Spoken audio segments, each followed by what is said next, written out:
Well, for more, let's go to Kyiv and speak with Vitaly Sych, editor-in-chief of NV Media. Thank you for being with us here on France 24. Thank you, and hi, everybody.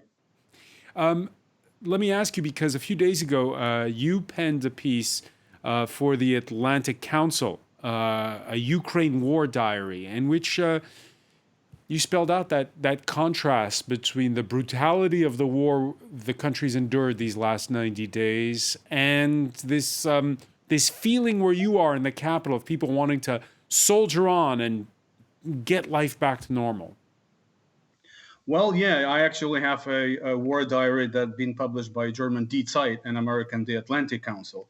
And I evacuated my family to Slovakia, which took me almost 3 days, my twins and my wife. And I worked in Lviv for about 2.5 months. That's in Western Ukraine.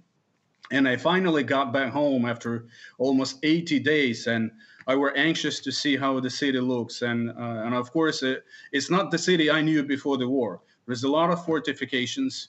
There is a lot of checkpoints. There is a lot of anti-tank hedgehogs. So it looks like the city was on the brink of war or almost in the middle of war. And then there is many fewer people than the war, of course.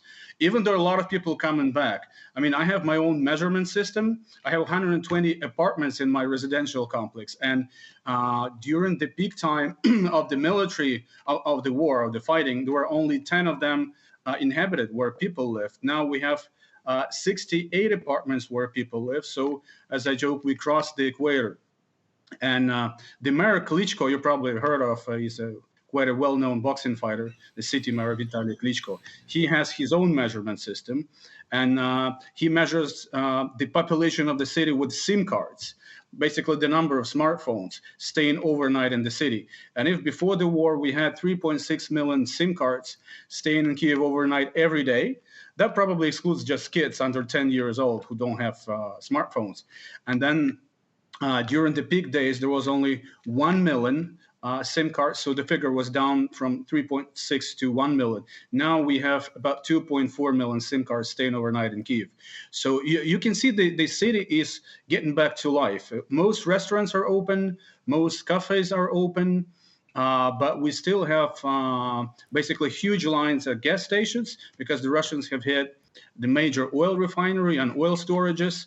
So there is no gas and there is no diesel.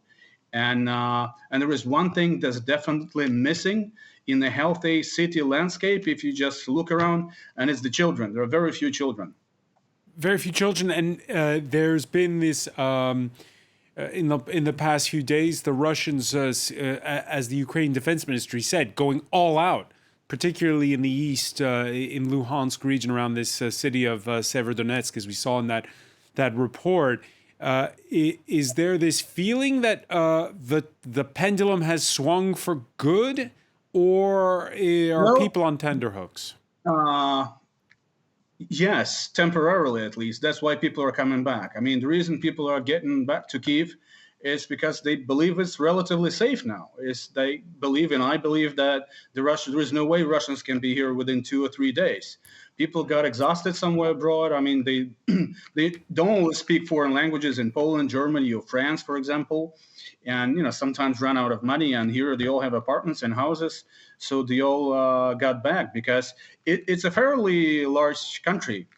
In Associated Press style, where I used to work, they would describe Ukraine as a France-sized nation. So it's pretty much exactly the size of France. So you can imagine if you are somewhere, let's say in Bordeaux, and the fighting is going on near Lyon, so you might feel relatively safe. And we got used to it in 2015 when we had Russian troops basically in the east of the country. If they're 600 kilometers away, it's of course tense. It's of course absolutely not pleasant and tragic. But in Kyiv, you can be relatively safe. The major threat that you have is the missile strikes. We have air raid sirens 2 or 3 times a day, and that's not a nice thing to have, as you can imagine, at night and in the daytime. But basically, the range of Russian missiles means that you are vulnerable anywhere, in Lviv, in Odesa, or in Kyiv, it's all the same. As long as you don't have artillery and aviation on the brink of your city, then you are more or less okay. Is there, what do people think about the last few days? There's been noises out of Paris, out of Berlin, saying total war can only go on for so long. At some point, there's going to have to be negotiations.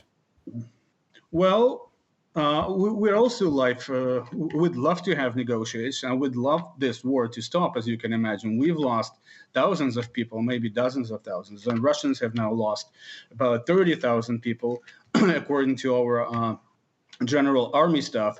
But we're all for negotiations. We're all for peace talks. Actually, the most widely read stories on our side is about peace talks and negotiations. But the peace talks about what? I mean, that's the thing. If the peace talks are about the fact that the Russians want to keep not only Crimea and the so-called DNR and LNR, but also the territory of Ukraine they've already occupied by now, which means the south of Ukraine and larger parts of the east of the country, then probably it's not the conversation we should have. I'm not sure if you're aware, but well, first of all, it's our people and it's our land. And second, if the south of the country is occupied and the ports are blocked, then our export capacity is just down to, 5 times, because we export metallurgy and agriculture, grain to Northern Africa, Southeast Asia, to Europe, and lots of other places. So if the negotiations, if somebody in Europe feels uncomfortable about the fact that the war is going on and there are inconveniences for France or Germany, believe me, we have many more inconveniences, and we weren't asking for them. For example, one final question on this, because we're running short on time. Vitaly Sych, you were talking about your website. You're in English, in Ukrainian, and in Russian. In Yes. Russian, how many of your readers are from Russia itself? Well, it's not necessarily from Russia, because Russia blocked access to our site a week after the war started. It's the Russian speakers from Ukraine, Belarus, the Baltic countries, Poland, or Kazakhstan, or anywhere. We used to have about half of our readership written in Russian. Now there is a huge shift to Ukrainian. I'm a Russian speaker myself, but I switched to Ukrainian more and more, particularly on air like you. So I guess the figure is now down to 25-30% people read in Russian, and the rest is in Ukrainian. And it's mostly from Ukraine, eastern and southern parts of Ukraine. But Vitaly Sych, we wish you the best of luck. Many thanks for speaking with us here on France 24. Thanks for having me over, and hi to everybody in France. Okay, thank you very much. Hi to everyone in Kyiv. Much more to come here on France 24. We'll be crossing over to the Cannes Film Festival in a moment. We'll also be going to Davos, the World Economic Forum. Kate Moody is there, and the latest sports news. You're watching France 24.